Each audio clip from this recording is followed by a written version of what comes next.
All right. Good morning, everybody. Welcome to Comparative Ocular Pathology Rounds. My name is JB Miller. I'm one of the staff pathologists here, and I'm going to get us started with 2 cases this morning. So, first up, I have the left eye from a 1-year-old male intact red kangaroo. This eye was reported to be ophthalmic and blind with a negative Menace response. They thought that the lens capsule that the lens had ruptured with a complete cataract and that they could see lens material floating in the anterior chamber. And they also note that the other eye also has a mature cataract, increased IOP, and is blind. The kangaroo is otherwise apparently healthy with normal blood work, CBC chem. And they had a suspicion for what's going on in this young kangaroo. And we'll talk about it as we go along. So this is the hemisection of a formalin fixed globe from the kangaroo. Our cornea is oriented here at the top. Here we've got iris here. You can see our lens, which is cataractus. It's very cloudy, very milky white. And of note, when cutting through this, it was actually quite soft to cut through it. Sometimes the cataracts can be kind of harder to cut through. We've got retina choroid here at the back, and here's a look at our optic nerve. Going back up to the top in our anterior chamber here, there is this like white material that was free floating in the anterior chamber, supposedly, presumably the lens material that they saw clinically, but we will take a look at that histologically. All right. So, all right. Go with the subgross view here. We can get this going here. All right, so here's a little subgross view. So again, cornea is up at the top. We can see mouse over here. Our iris leaflets here. Here is our big, round, very pink-looking lens. Here is some pink material here. It's a little bit in the posterior chamber at the moment, but that's probably what that white material we were seeing grossly was. And then we can see our retina and optic nerve here at the back.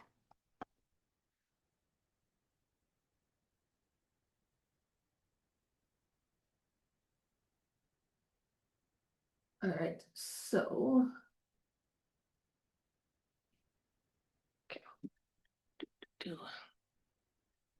all right, so here is the front of our globe here. So we've got cornea. There is a little bit of a keratitis and some vascularization here at the periphery. So we have some blood vessels coming in, a few neutrophils, maybe some lymphocytes and plasma cells as well.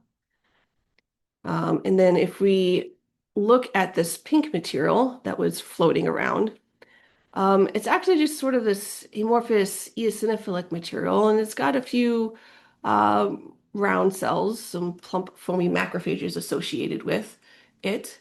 It's not really forming much structure, so it doesn't really look like lens material. It kind of looks just a bit like fibrin and such, with a little bit of a histiocytic response to this material.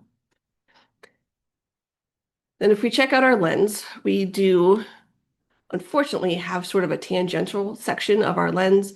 So if we follow it all around, the lens capsule is very thin circumferentially, where the anterior portion of the lens capsule usually is thicker than the posterior portion of the lens capsule. So this one, it's thin all the way around, so we don't quite have a nice cross-section of the lens. But we can still see the changes that we need to see here. So with, again, this being a thinner portion of the lens capsule, this is posterior, and so we can see our lens epithelium is lining the inside here, and that's a posterior migration of the lens epithelium, which is one of the early hallmarks of cataract formation. But we can also see other changes here. We can see some degeneration and liquefaction of our lens fibers. We don't see any nice lamellae of the lens fibers. They get to start to round up. Some of them still contain nuclei. So we've got some bladder cells here and some more ganglion globules here where they round up and they don't have a nucleus anymore. And it was pretty circumferential for this. So this was a pretty complete cataract, consistent with what they were seeing grossly or clinically in this kangaroo. Um, there's no evidence of macrophages within the lens itself, which is our indication that there is lens capsule rupture. So we couldn't confirm that in this case. Lens capsule ruptures can be very small, so they can be really hard to catch histologically. So again, we look for kind of breaks and curling in the lens capsule and infiltration by macrophages and or neutrophils to give us an indication that there's maybe lens capsule rupture, maybe not captured in the plana section, but we didn't have those features here. And so probably their suspected lens capsule rupture was maybe based on what they were seeing floating around in the anterior chamber, which just ends up being this like fibrin and stuff. And then if we head back towards the retina, there's a little bit of artifact here. It's a little bit wrinkly, but we can still see that the retina does maintain its layers, and it does seem to have a fair number of retinal ganglion cells. So this is another case where I said glaucoma clinically, but it's not something that we can really confirm histologically because we're not seeing the glaucomatous changes either here in the retina, and the optic nerve isn't very cupped either. It is gliotic, it's certainly very busy. And interestingly, there was a small amount of this deeply basophilic granular material, which is consistent with mineral. It was a very small amount. I wasn't really sure the cause or significance of this. Maybe it could be glaucoma related, but unsure. Um, so again, not able to confirm glaucoma in this case, but possibly glaucoma could have been due to maybe some pupillary block from that lens being completely cataractous and maybe not being stable and blocking the pupil, leading to glaucoma. So, young kangaroo, cataracts, blind. Anybody have any idea in kangaroos? What's going on? No, I didn't either. Haven't gotten to that point. So, a part of the history that I left out was this kangaroo was right here, previously fed an inappropriate diet. So it was a hand-reared kangaroo, and it was getting puppy milk replacer and equine senior feed instead of a macropod specific diet. So young kangaroos, let's see, are often deficient in either galactokinase or galactose 1 phosphate uridyl transferase, which Yeah, I know that one. yeah, commit that to memory there. So they have problems processing the galactose that is in other milk replacers, such as bovine or canine milk replacers. It's something that only happens in the young kangaroos until their GI system kind of switches over to kind of their more adult GI system, and they're able to process the galactose in their stomach. So before that, they get the galactose gets transferred into an alternate pathway and accumulates in the lens and causes cataract formation and can't get out and all that stuff. So it's kind of akin to like diabetic cataracts in dogs. And I think that was about all I had to say. I do have a couple references here just because this was a little bit unique case in a exotic species, just for reference to refer to later if you guys need to. And interestingly, the morphology of the cataract.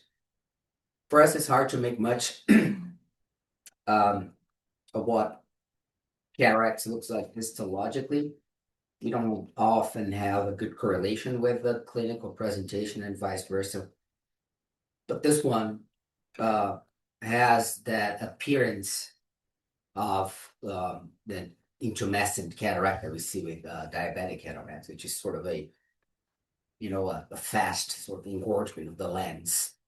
So marked liquefaction of the fibers and a kind of a larger lens compared to the overall size of the globe. So it's interesting that it has a similar pathogenesis and pathophysiology of the disease, and it presents a similar morphology. Excellent. All right. So, next up, I have the left eye from an 8-year-old male neutered domestic short hair cat. It's an indoor-outdoor cat who presented to their RDVM about a week or two before seeing the ophthalmologist with a swollen left eye. And they were immediately referred to the ophthalmologist for a dark spot in a swollen eye, was apparently what the ophthalmologist got as their history. So they found that the eye was ophthalmic and blind with an early cataract, and they could sort of see a dark tumor in the ventral iris limbolish area. And then they said once they actually enucleated the eye, they could see a mass bulging through the sclera. The other eye is normal. The cat does have a 4 to 6 heart murmur and some marginal, in quotes, hypertrophic cardiomyopathy, but is not on any medication and is also being treated for hyperthyroidism. So this is our gross hemisection of the globe. You can see the large, dark, pigmented tumor that is more so in the posterior portion of our globe in this cat. It's forms a very discrete mass here. Oftentimes our melanocytic tumors in the cats are more diffuse, and you can see it throughout, like the iris and ciliary body and even the choroid. So our typical feline diffuse iris melanomas. But this one is, again, a bit more focal, very mass-like in the posterior portion of the globe. We can see our retina here is detached. We've got some gel here in the subretinal space as well. Let's take a look at this mess.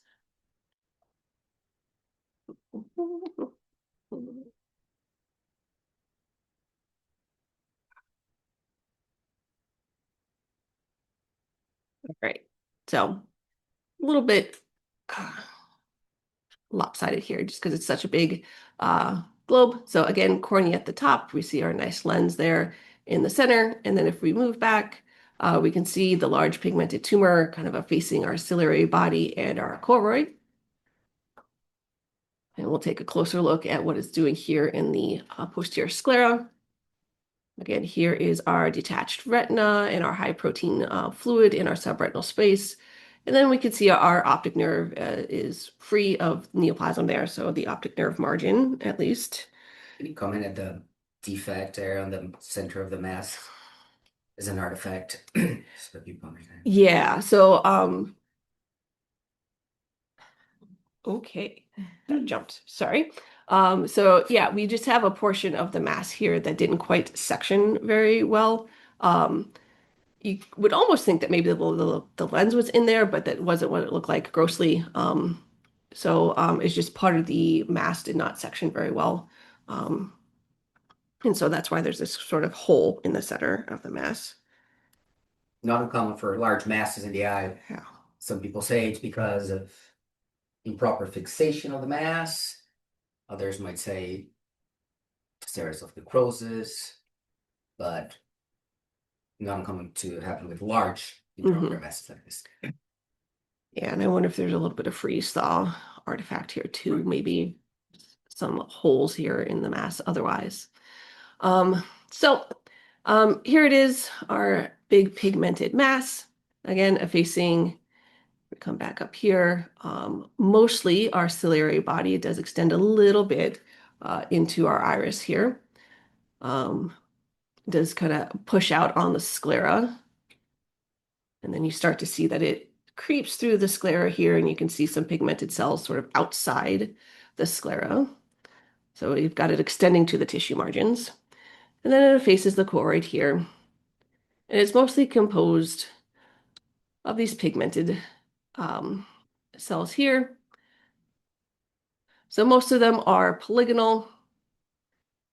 They have kind of variable pigmented cytoplasm, some of them a bit more heavily pigmented, obscuring the nuclear features.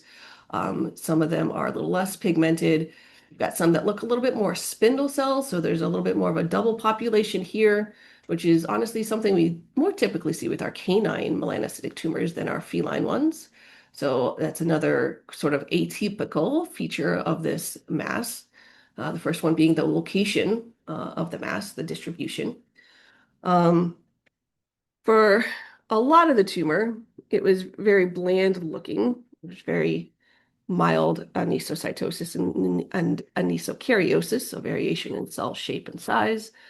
But we do find some areas where the pleomorphism does get a little bit more out of control.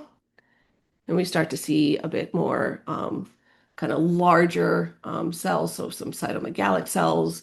And every once in a while, the nucleus is also pretty large, so some karyomegalic cells. Oh, hey, look, there's maybe one mitotic figure. So that's another thing about this is that the mitotic activity was very low to almost non-existent in this mass. So maybe a couple binucleated cells here too. So this is these features are kind of consistent with what we call an atypical feline melanoma. The atypical portion again being the location distribution of this tumor. These are often affecting the ciliary body and the choroid, rather being more diffuse in the eye. The other thing that's atypical is sort of having that blander portion of cells, of the neoplastic cells, sometimes with that double population that we often see with, benign canine melanocytic tumors. This one does have a little bit more pleomorphism, which we can sometimes see. But even though that these guys are typically are more blander, they are uh, do have metastatic aggressive potential, and they can metastasize either to lymph nodes, spleen, lungs, and liver as well. And then just to finish up a couple things extra on this case, the axial cornea here does have a little bit of some corneal stroma loss that is covered by this mildly hyperplastic corneal epithelium. So there's a little bit of a facet here, so previous ulceration. We head out towards the periphery here. Our corneal epithelium and our bulbar conjunctival epithelium kind of fuse together and form a little symblepharon, which could indicate maybe some viral infection here causing some limbal stem cell deficiency. It's not specific for viral infection, such as herpes, but could potentially be playing a role in this cat. And then there was also a little bit of some cataract formation. Again, that posterior migration of our lens epithelium, and then some liquefaction and even some more ganglion globule formation. And as I mentioned previously, the retina is diffusely detached. You can see that there's some atrophy here of some of the outer photoreceptor segments. If I can get it in focus for you. There we go. We've got some outer atrophy here. We've got some lovely hypertrophy and hyperplasia of our retinal pigmented epithelial cells to indicate true retinal detachment. And then we've got a little bit of edema fluid sort of in the retina as well. So retinoschisis, which is a change we often see with chronic retinal detachment. And then there's that high protein fluid in the subretinal space. And then, as I mentioned before, sort of at low power, we can see the neoplastic cells are creeping through the sclera here to the episclera.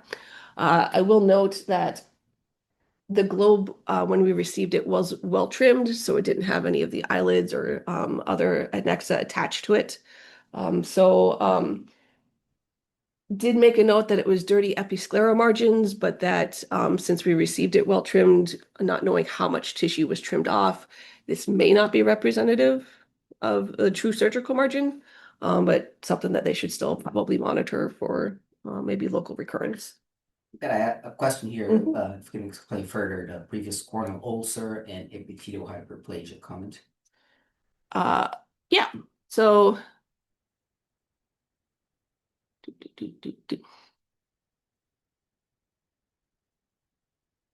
so this is just sort of indication of previous ulcer here. So we do have a little bit of loss of the anterior corneal stroma.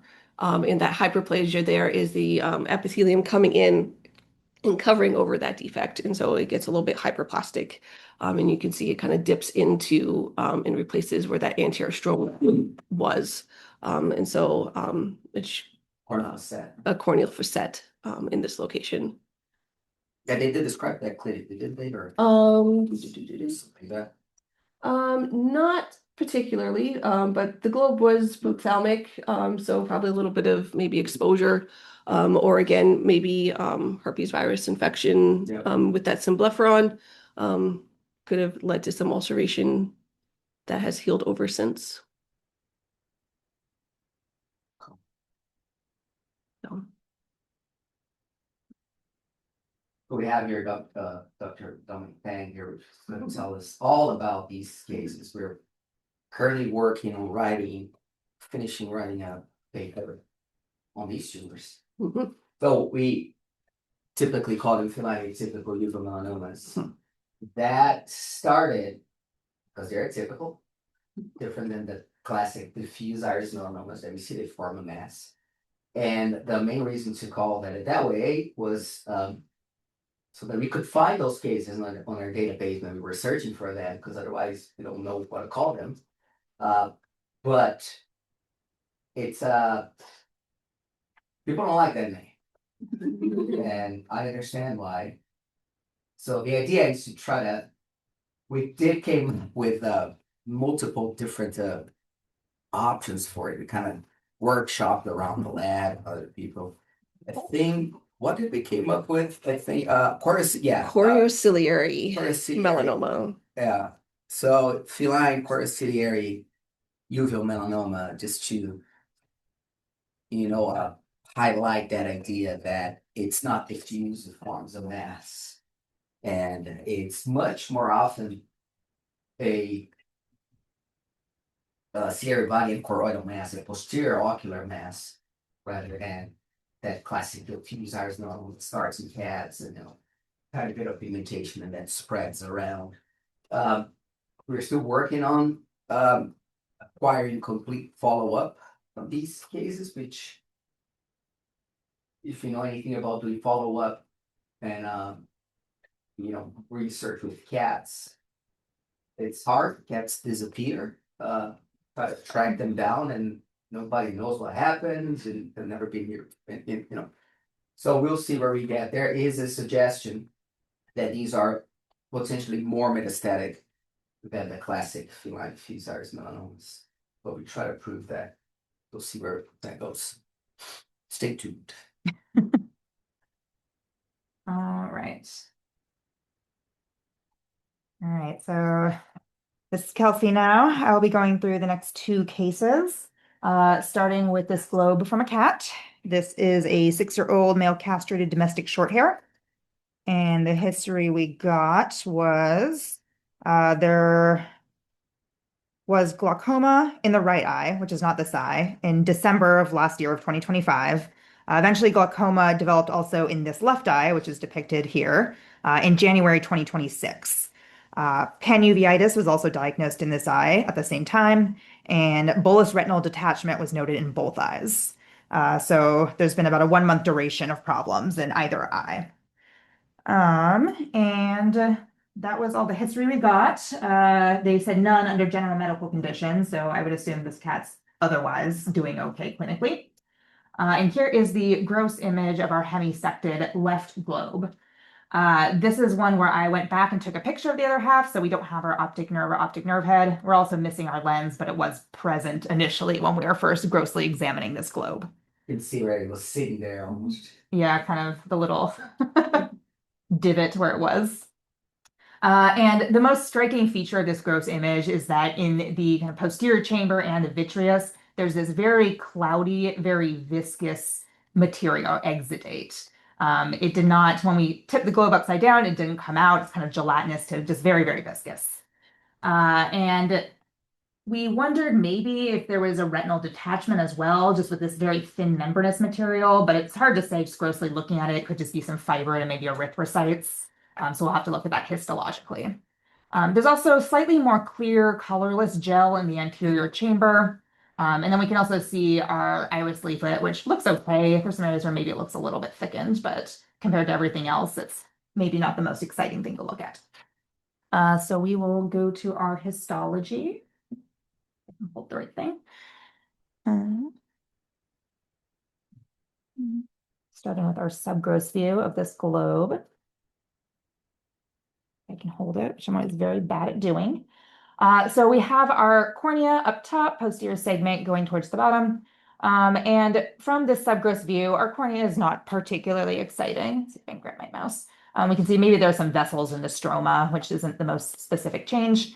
There is this eosinophilic material really in all chambers. It's more homogeneous within the anterior chamber, so maybe some more proteinaceous exudate.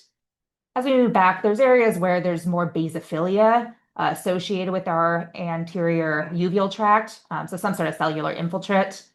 Our lens is kind of artifactually distorted, so we're missing part of it, probably just because it didn't get sectioned in completely. And there's some kind of fragmentation of the lens fibers, which I would also chalk up to just sectioning artifact, very common with the lens.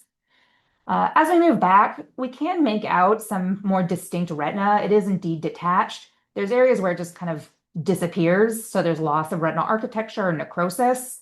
Here's a little bit more of it over here. As we go back, this is our optic nerve head. It also doesn't look quite right. So we'll go ahead and look at that more closely as well. It's just not quite as distinct. All right. I'm going here. Focus. All right. I, for some reason, really love to scratch my cover slips. So just ignore this artifact. This is just scratch from me, probably. And the same with this kind of black stuff here. This is also an artifact. Likely something got under the cover slip and just causes this kind of artifactual appearance. It is not a true lesion. So as I mentioned, our cornea is not the most exciting thing here. There is some vascularization of the stroma, which really just happens anytime the cornea is injured in any way. There is this subepithelial cleft. So we have some lifting of the epithelium from the stroma. This is the axial cornea, which could be due to maybe there's some stromal edema, something like that. There really isn't anything else really going on with the epithelium. The rest of it seems to be intact and attached to the stroma. Here's a little bit more. And there's areas like this that are probably just artifactual. There's no real stromal reaction. The epithelium looks okay. So maybe just when we were grossing out, we kind of just rubbed off some epithelium. Moving to our iris and our ciliary body, there is a little bit of an infiltrate. And it's rather heterogeneous. So these are inflammatory cells, mostly plasma cells. Every so often, there's maybe a little lymphocyte too. It's just a chronic inflammation. Moving towards our iridocorneal angle, there is a very thin fibrovascular membrane. We can make up some vessels here along the anterior face of the iris, crossing the iridocorneal angle and causing peripheral anterior synechia. So we have good reasons for glaucoma to be present in this eye. There's all this inflammation, this exudate, as well as these fibrovascular membranes. And there's a similar inflammation within our ciliary body. Here's all that material that's within all of our chambers, really just this proteinaceous material. It's kind of flocculent to homogeneous. There is a little bit of a cataract. Again, maybe not the most exciting feature, but why not show it? Where we have a posterior migration of our lens epithelium. There's no changes in the cortical lens fibers. So this would be a posterior subcapsular cataract. That's what we would call it. A very mild cataractus change. And then as we move back, and look at our retina, go closer to that.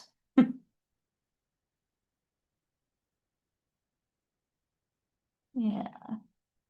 Not only is there necrosis of our retina, it is also heavily infiltrated by organisms. Let's go closer even. Right here, where we have these round to oval yeast organisms. Sometimes they're showing off this narrow base budding. It's a very fortuitous section right here. And they have this very thin wall, and they're surrounded by this very thick clear zone. So this is shrinkage artifact associated with their capsule. So this morphology is consistent with Cryptococcus. And they are everywhere in the posterior segment. They're in the vitreous and the subretinal space. They're more or less effacing the retina.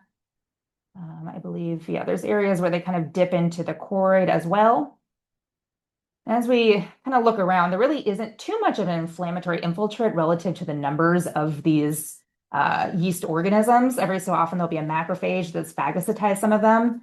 But really, yeah, relative to how many yeast are present in this eye, there's not much inflammation, which is pretty classic for Cryptococcus. They do have virulence factors that impair phagocytosis and also impair the T cell response. So usually we don't see profound inflammation given the numbers here. And as we move back, if we look at our optic nerve head, which is right here, we can also see these organisms are present in the optic nerve head, and they extend all the way to our optic nerve margin. Typically with intraocular Cryptococcus, how it gets into the eye is either via hematogenous dissemination or from the CNS via the optic nerve into the eye. So the fact that they're in the optic nerve head does raise concerns that there could be CNS involvement, or there may eventually be CNS involvement if these guys are leaving the eye and going up the optic nerve. And as we mentioned grossly, there was kind of this gelatinous, kind of viscous property to the exudate within the vitreous and the subretinal space. And something that helps confer that is this very thick capsule associated with these yeast organisms. So it's very classic to kind of see this more gelatinous, vague mass effect associated with Cryptococcus. And as I mentioned in the other eye, they had also described bullous retinal detachment and glaucoma. So likely the other eye is probably affected by a similar process, which just kind of highlights the fact that this is probably a more multisystemic or systemic dissemination. What Cal is asking is, was there any serology done? If it was done, we were not told about it. Yep. And she also mentions that would have been her top differential and with a DDX of neoplasia and lymphoma, which is for sure. Being a cat, it's always on the top. Absolutely. All right. So it's funny we had on the same day, right? Two identical cases. Yeah. One ended up with the other one. And we don't see Cryptococcus compared to other fungal infections all that much. Like it, obviously, ocular involvement is a form of cryptococcosis, but yeah, compared to other fungal infections, we don't see them quite as much. So it's always kind of exciting to get them. Sad, but exciting. Great. California, yeah. Which also highlights an interesting thing about systemic fungal diseases, especially in the US. There's a very specific geographic distribution for most of them, minus Cryptococcus, which happens everywhere, anywhere. Mine was from the East Coast, right? Of course, whereas California. So coast to coast, Cryptococcus. Covering all of the West. All right. Well, if there's no further questions or comments, I'll move on to my next one. All right. So this is the globe from a 10-year-old female spayed French bulldog. And let's see, got a lot of history for this one, so I'll try to summarize. So in 2017, so about 9 years ago, this dog had phacoemulsification in both eyes with intraocular lenses placed at that time. Before presentation for enucleation, her last visit had been in 2023, and she was doing well. Then in December 2025, she was evaluated by her primary DVM due to acute cloudiness, and her intraocular pressure was elevated at 52 millimeters of mercury. She was then evaluated by an ophthalmologist and treated with subconjunctival triamcinolone, oral steroids, topical steroids, and anti-glaucoma therapy. There was unfortunately no improvement. The pressure progressed, and so this eye was enucleated. And then systemically, she is otherwise healthy, they said. So here is the hemi section from that globe. This one is also the other half, so there's no optic nerve head. But we can see there is lens here. We no longer have our lens fibers. We have an intraocular lens in place right here. It's kind of thin thing. And we can maybe make out the capsular bag that it's sitting in. And it's in a good location as well, we grossly noted. We did say the eye looked maybe a little bit bathymic, and we had noted that there was a paraxial curvilinear region, which we assumed was probably the corneal incision performed for the cataract surgery. But otherwise, our cornea looked intact. We can't really make out that because we're just looking at the hemisection as opposed to the face of the cornea. We had also noticed that there was some hemorrhage within the vitreous. We can make out this kind of more frank hemorrhage here and there in our vitreal space. Otherwise, we said the rest of the eye looked grossly okay. Sorry to jump in here, Yeah. Kelsey, pretty quick. I had someone ask me this week about lenses and Mhm. IOLs and what do we do with that histologically. So Mhm. we can't cut them. The newer ones are very soft, so we Mhm. don't need to do anything about it. We just cut right through them. The older, there are some older versions. I don't know if there's still a use for them for some medical reason, but there are some older ones that are hard, and those Mhm. can be a nightmare for either us and the histotechnicians to cut, so we have to take them out. Mhm. But lenses, newer IOLs, even like gonio shunts and plastic things Mhm. that are soft, usually leave them in, and we try to get sections through them. Mhm. Yeah, they don't just make it onto the slide itself. Right. Sometimes they'll kind of fall off and not stick to the slide, but it doesn't. The tissue around is Yes. relatively preserved. so- Yeah. Absolutely. Okay. Slide. So starting with our subgross.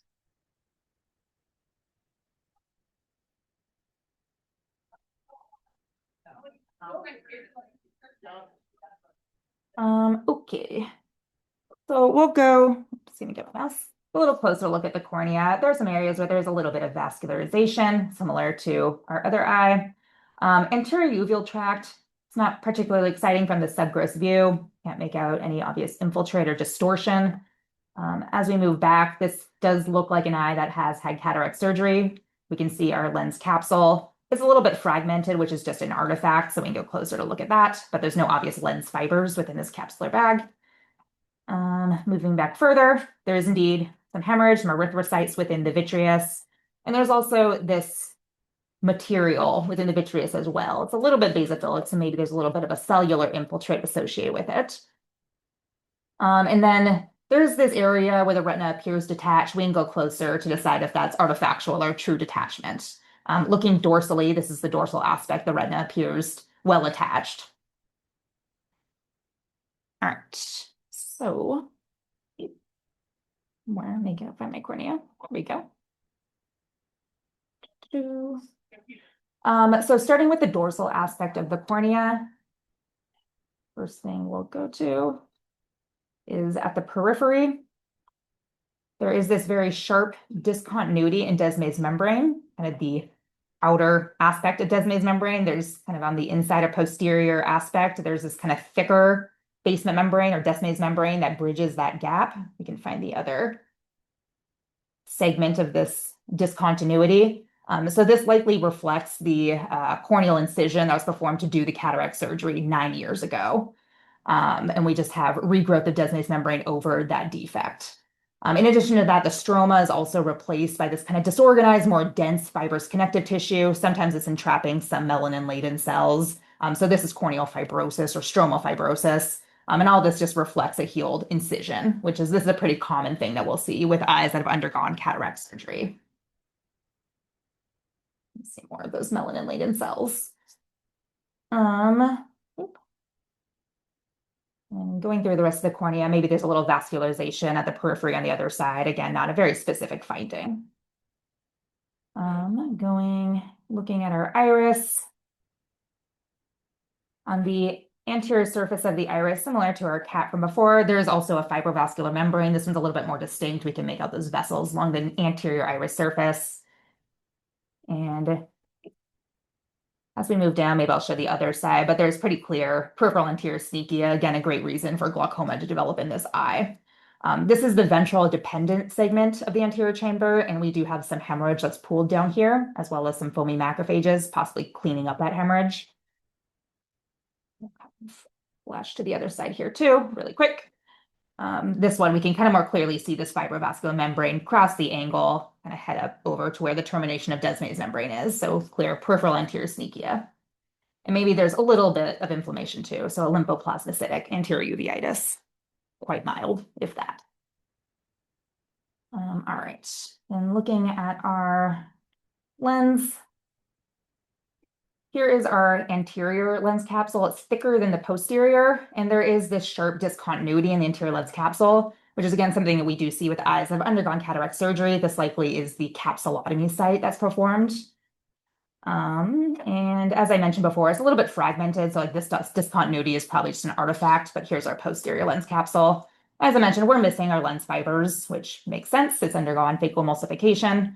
And there is just this kind of loose collagenous material that's lining the inner and also outer aspect of the lens capsule here and there, which also isn't particularly uncommon for eyes that have undergone cataract surgery. In addition to that, there is also this very thin layer of flattened attenuated cells lining the outer surface of the lens capsule, which could have a variety of origins. It could be extralenticular migration of lens epithelium, so lens epithelium that migrates over this discontinuity and over the outside of the lens capsule. It could be hyperplastic iridociliary epithelium. Sometimes we'll see corneal endothelium migrate over the intraocular structures. In this case, a little hard to say exactly who those cells are and if they're relevant to the clinical signs in this eye, but worth pointing out. All right, now we can actually head back to look at some other interesting features. So within our vitreous, there are those kind of aggregates of cells and this kind of very loose fibrillar matrix. Let's go closer to look at these cells. They're somewhat bland, so sometimes they look a little more oval to round. I can't focus on them very well. Sometimes they're more spindle shaped. Sometimes they get this more kind of stellate shape about them. And they oftentimes just have a single hyperchromatic nucleus. Maybe we can make out a nucleolus in some of them. Very minimal anisocytosis and anisokaryosis, so variation in cell size, nuclear size. And I did not find any mitoses within the cell population. They're, yeah, as I said, pretty bland. And this is pretty consistent throughout these vitreal aggregates. So cells with this morphology and this distribution, as well as this quality of matrix, are most suggestive of canine ocular gliovascular syndrome, which is a, I guess, somewhat mysterious lesion that we see in dogs. We call it COGS in dogs. And these cells oftentimes will stain for GFAP, immunohistochemistry, suggesting that they're probably of astrocytic glial origin. And the exact stimulus for these cells to form is unclear. We don't quite know why these glial aggregates will form in some dog eyes. But we typically see them in the vitreous. Usually they do have this kind of fibrillar matrix associated with them. And they oftentimes are also associated with fibrovascular membranes forming over the retina and the optic nerve head. In this particular case, there really isn't a distinct vascular proliferation associated with the optic nerve head or retina. There's more just this loose material on the optic nerve head. Thinking about it. Yeah, it wants to. Which maybe if we went into deeper sections, we would find something that would be more consistent with the fibrovascular membrane.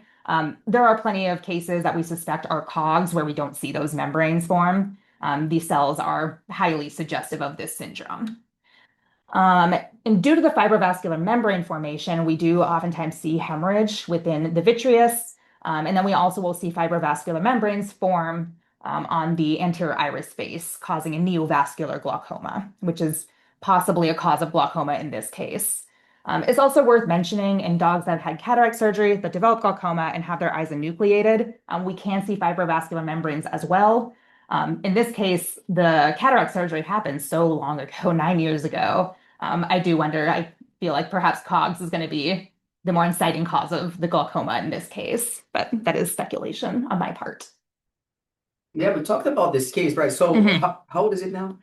This dog is, goodness, almost 11 years at the time of enucleation. Yeah, so it was 2 when that happened, right? And we don't know, as Kelsey was saying, the origin of these cells. The distribution kind of in the features interface of the features suggests that they could be part of a similar to like a persistent fetal Mhm. tissue or fetal vasculature, which will make sense in a 2-year-old dog. Mhm. And also wondered, I think we wondered, but the presence of those, how it impact their decision or not of doing cataract surgery, right? Because these could look like vitreal opacities. Imagine all of that plastered against the posterior lens capsule. Mhm. It could look like a congenital cataract.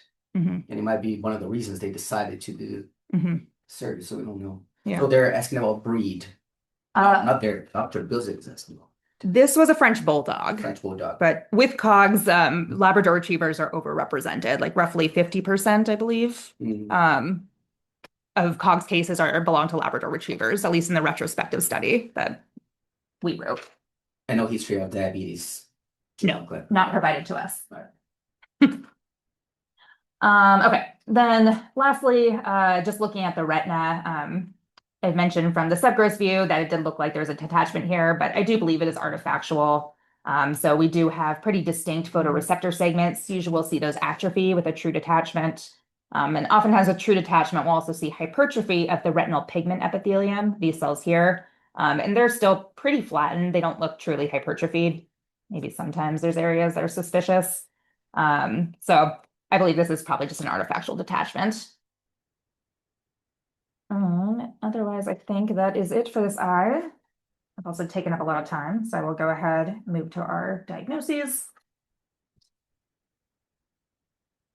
So yeah, kind of an interesting twofer here. And yeah, the precise relationship between the cataract surgery and COGS in this case is unclear. Just, yeah, kind of an interesting one. All right. We'll hand the scope over to Dr. Klimans.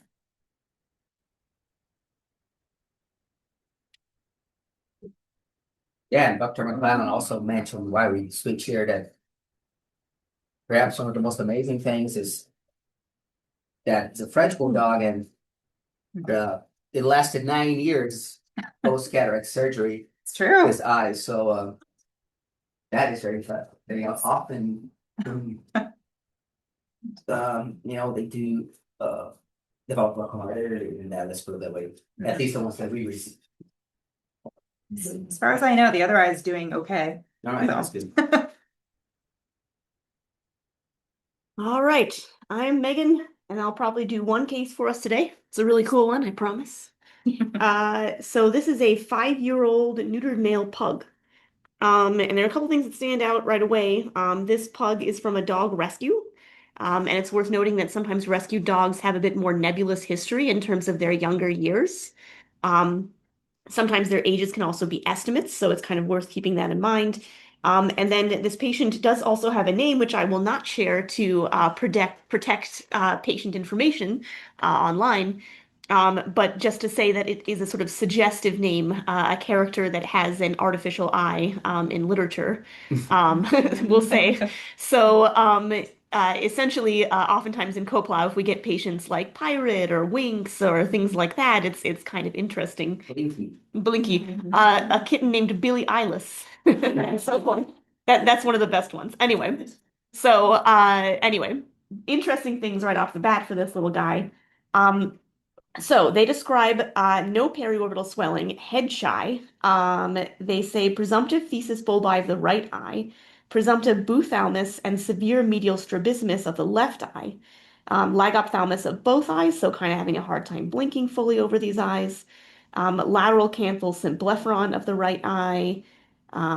They say pigmented cornea of both eyes. I think those are the main things that I'll point out. And they don't necessarily give a duration of the problem. So again, possibly some of the patient's earlier history is maybe unknown. Um, let's just talk about the pictures mainly. So the right eye here, what seems to be the cornea, or at least we'll say ocular surface, is totally pigmented and opaque. The left eye, you can see what looks a little bit more like a cornea kind of medially here, and then a similar pigmented looking surface off to the side. So those are interesting features of the clinical view. And then if we take a look at and by the way, the greenishness at the edges here is most likely fluorescein stain that was applied to this patient. So don't mind the fluorescein stain. And so here is the hemisected view of just the left eye. The right eye was a little bit less interesting grossly. Um, Ignore this here. This is sort of a stand that was used to keep this globe from tipping over. It's a piece of clay. So the globe here is what we're looking at. And so this cornea here corresponds to a little cornea here. And you have a reasonably well-formed looking eye, except for this giant gap here in the side. And then that area of absence opens up into this big cavitated space. So essentially all of this bulge off to one side here corresponds to this big cystic or cavitated space there. We do have a lens. We have what looks like a detached retina that's kind of plastered against the lens. And those are sort of the main things that we're seeing. It's also worth noting that the globe itself is overall pretty small on the small side. And a globe that is small but not wrinkled and lacking sort of significant intraocular fibrosis, we tend to call this microphthalmos more readily than we'd call it thesis. So thesis bulbi is more of like a chronic scarring. Microphthalmia implies that the eye sort of never grew to its normal size. All right, so let's take a look at some histology. We will start with our left eye that we were just looking at on the gross. Changes in this a little bit more classic. So it's flipped over essentially from what we were just looking at, but here is our cornea. We do have a pretty well-formed anterior uvea. We can make out iris leaflets here. The lens is sort of awkwardly captured, at least in our plane, but here is its lens capsule at a minimum, and we have our retina plastered against the lens. And then we have that big area of absence in the equatorial globe or so, just full thickness absence, both uvea and sclera, and this big cavitated outpouching. And take a closer look.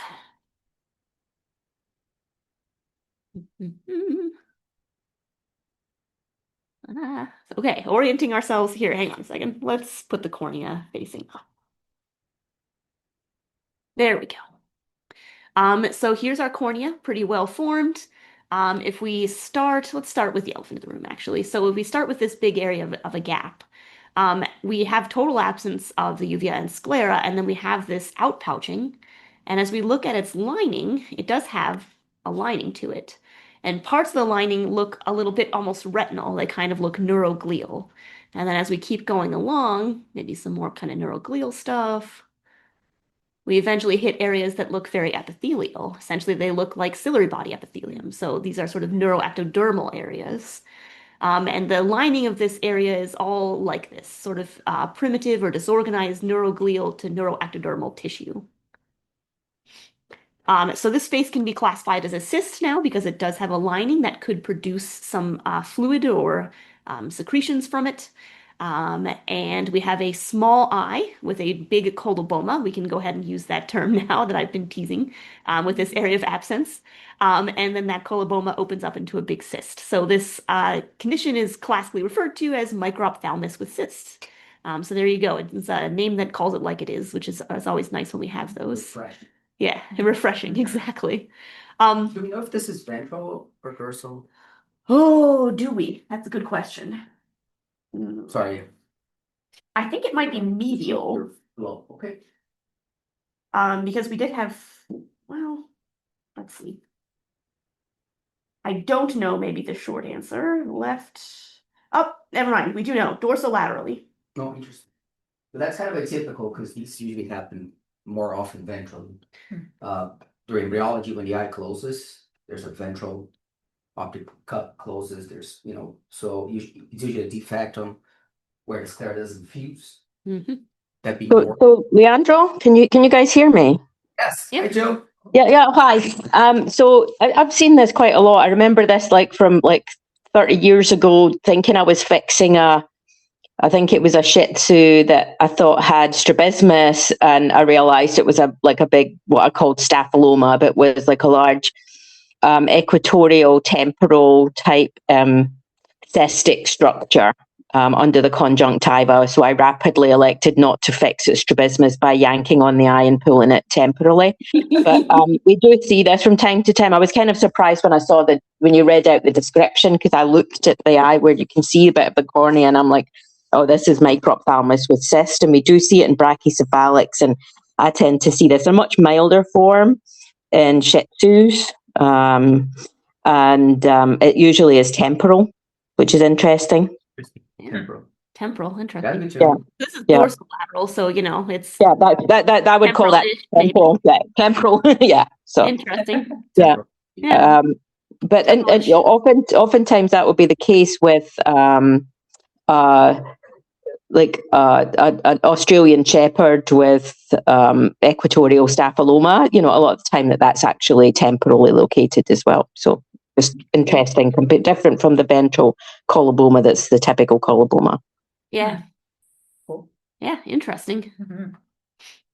Mhm. So you have it there for microphthalmos with cyst. And the rest of this eye is pretty much just a little find scavenger hunt for some congenital anomalies and a few other minor things. We do have our little area of symblepharon here at the edge, so the conjunctival epithelium is fused on itself right there. We have a kind of malformed or closed-looking angle, which is debatable whether it's just pif and pas in this case or some degree of anterior segment dysgenesis. So there's not really much of evidence of a ciliary cleft or trabecular meshwork. But I'd imagine this eye couldn't possibly get high pressure because it has this handy pressure release valve to one side. We do have a lens, which is probably somewhat awkwardly sampled as part of the reason why it looks so funny, but we do have a wrinkled lens capsule and at least some mineral debris inside, so there's a pretty advanced cataract. The retina that is plastered against the back of the lens, at least one edge of it at its periphery is torn. So we do have a retinal tear, which can be a complication of some congenital conditions. The retina itself is a little bit disorganized, kind of variable how disorganized. Some areas it tends to have more like recognizable layers. Like here, you can probably make out something of an outer and maybe internuclear layer plus the nerve fiber layer, and maybe it's just atrophied here. But some of this jumbling could be some degree of dysplasia. And it's debatable too back here, but I'd say the optic disc looks a little bit smallish at our plane of section. Hard to be sure if that's just sort of a tangential or off-center cut, or if there's some degree of optic nerve hypoplasia as well in this case. So a handful of additional congenital anomalies in this eye that already has one really big glaring congenital anomaly. So that's this eye. And we'll also take a look at the right eye. So this is the one we didn't have a gross photo of because it's a little bit less grossly impressive, but it's pretty impressive otherwise. Let's see if I can orient this for you so it's easier to kind of know where you're at. So you can see that this eye is quite a bit more jumbled than the one that we just looked at, but there is still this big empty cavitation to one side. We do have something of a recognizable uvea over here, and I'm going to convince you in a hot minute that this is a tiny cornea right there. Let's take a closer look. The dog will kind of sideways up. You might get some light coming through there diagonally. That's right. So yeah, actually Dr. D pointed out like what was that like pigmented look. So over here there's this cornea, right? So we're actually probably maybe a bit tangential on a small cornea, but we've got these melanocytes that are distributed here and here. So that's actually limbus on both sides. We do have in the middle what is recognizably corneal stroma. We've got those nice parallel stacks of collagen fibers. And then if we really look right down here at the base, we do have the tiniest, shortest little section of Decime's membrane. You try it. So there's a cornea here. It's tiny, maybe a little bit of an off-center section, but it's way off to one side. And then what actually looked like ocular surface in the right eye, I'll give you maybe a bit of a reminder briefly. So this is the eye that looked like that. There we go, like this. So it looks like totally pigmented. And what we're actually looking at there is basically just pigmented conjunctiva with a lot of pigmentary incontinence besides that's stretched over the surface of this big cystic space, which is once again a big cystic space lined by disorganized neuroglial to neuroectodermal tissue. So this is another microphthalmos with cyst eye. This was present bilaterally for this patient, just a bit more disorganized than the first. You can see that there is still uvea, and there's a recognizable form to it. You can still see your iris muscles back here, for example. There is some smooth muscle to the iris. If you look around in the area where the ciliary body should be, you might be able to make out occasional recognizable plicae. I find here's a good section of a plicae of the ciliary body. You still have two layers of epithelium like you're supposed to, the pigmented and then the non-pigmented. So the uveal stroma is there and it's relatively well formed, just very, very distorted. And a lot of the places where intraocular spaces would be are just obliterated by sort of mesenchymal tissue. We've got collagen, we've got fat, and we've got this mineral debris. We have some neuroglial tissue embedded through here, which is probably remnant retina. We have a little bit of bone even. So there's sort of this disorderly tissue that's filling what would have been kind of the intraocular spaces for this case. And then your giant cyst off to one side again there. So I think the possibilities are either that this eye had much more advanced or more significant congenital anomaly than the other, basically just even more of an issue with things migrating to where they should be. And we got this sort of disorganized mesenchymal tissue as a result. The other thing that we discussed is, could this potentially have been microphthalmos with cyst on this side that was then additionally traumatized? Something ruptured somewhere. We've got fibrosis and some basically dystrophic mineralization and osseous metaplasia and stuff like that in this abnormal tissue. And I think that's probably possible too, essentially acquired trauma on top of an existing congenital anomaly. I'll also briefly zoom in here. We had this mineral debris. I thought that this may have ended up being some degree of an attempt at lenticular metaplasia. There's these like layers of eosinophilia through here. And Dr. D was all like, I don't think that's going to stain with PAS. And I was all like, all right, well, we'll see how it goes. Negative for PAS. So not necessarily lenticular metaplasia through there, which is a bummer. Probably still just disorganized neuroglial, neuroectodermal tissue. We can look at the PAS really quick though, just to. It's 902. Oh, it's 902. But wait. Just to confirm Decimase that's there. It looks for it. It just shows how, there's Decimase. Yeah. It just shows how these would be both classified as microphthalmos with a cyst, but they're very different eyes, even in the same dog. So there's a large variation in these congenital abnormalities in the eye. That's it. There's some key diagnoses up top, mostly the microphthalmos with cyst. Thanks for coming, everyone. Thanks for joining us online. Oh, and especially I saw some Brazilians there. Very impressed by you guys. What time is it? Yeah, what time? No, it's not even the time. It's Carnival, and they are. Oh. What time of the year is it then? So Dang, have fun. yeah, have fun if you guys are going out right now. Yeah, bye, everyone.